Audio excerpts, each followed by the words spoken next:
So, yun guys, another day, another tattoo session na buta.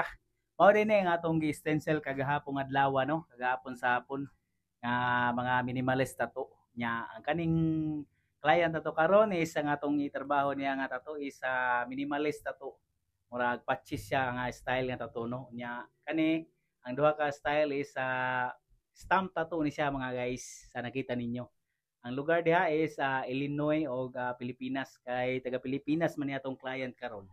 So mao na ang iyang ipatato kay naman po siya dito nag-work sa Illinois, USA. So mao na sa nakita ninyo guys ato na nang gi-lining ano nya ang lisod sa nga ning mga tattoo nga style kini mga minimalist, mga ginagmay, kinahanglan nga sulit ang atong linya nga straight nya dili ma broken ang atong line ini kahil no kinahanglan yun nga pulido pagkatrabaho na to diha. So diha mo na yang request guys, Illinois nya ang number 6 o 21.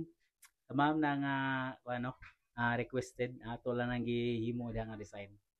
Nya sa taas is Pilipinas, na ibahay kubo nya na flower nga og tuod no. Mapasalamaton kay ko sa atong mga client nga gikan pa sa laing-laing nasod no nga mo bakasyon diri sa atong lugar sa Baybay Lite nga makahigayon gyud og patato diri sa ato shop. No, salamat gyud kay ninyo ma'am, sir. Thank you gayo kay mohapit gyud mo bisan pa man sa busy sa mga schedule no. Kani si ma'am sobrang busy no.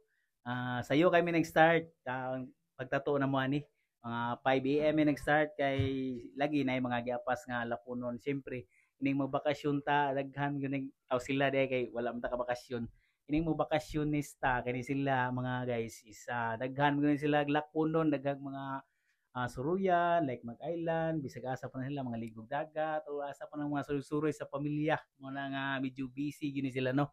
So thank you kayo ninyo nga mahatagan pa ninyo oras no sa inyong time pagbakasyon diri nga makahatag pa mo gigayon sa pagpatato diri shop. Salamat kayo no.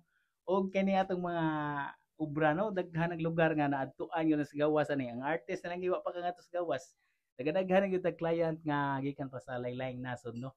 Like Dubai, USA, Spain, ug unsa pa na diha nga mga lugar nga nahimamat na to diri sa shop no.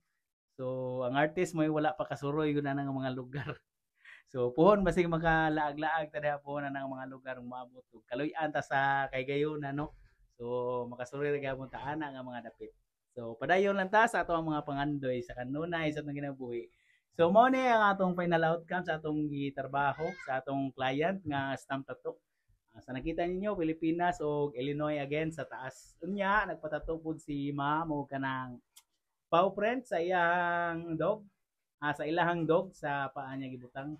Ug ang name sa ilang dog is Duki daw. So mao na atong gitrabaho dia ang paw print sa iyahang iro. Og medyo pasensya na po guys kay miuwa no. Medyo saba na gyud atong voice over karon kay kusog ang uwan diri sa balay bay.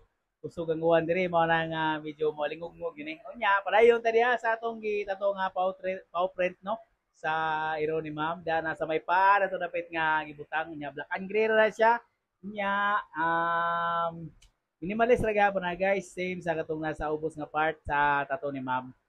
So mao na to. Once again, thank you kaninyong tanano. Salamat sa mga musuporta ug sa mga mutanaw na akong video. Thank you kaninyo guys.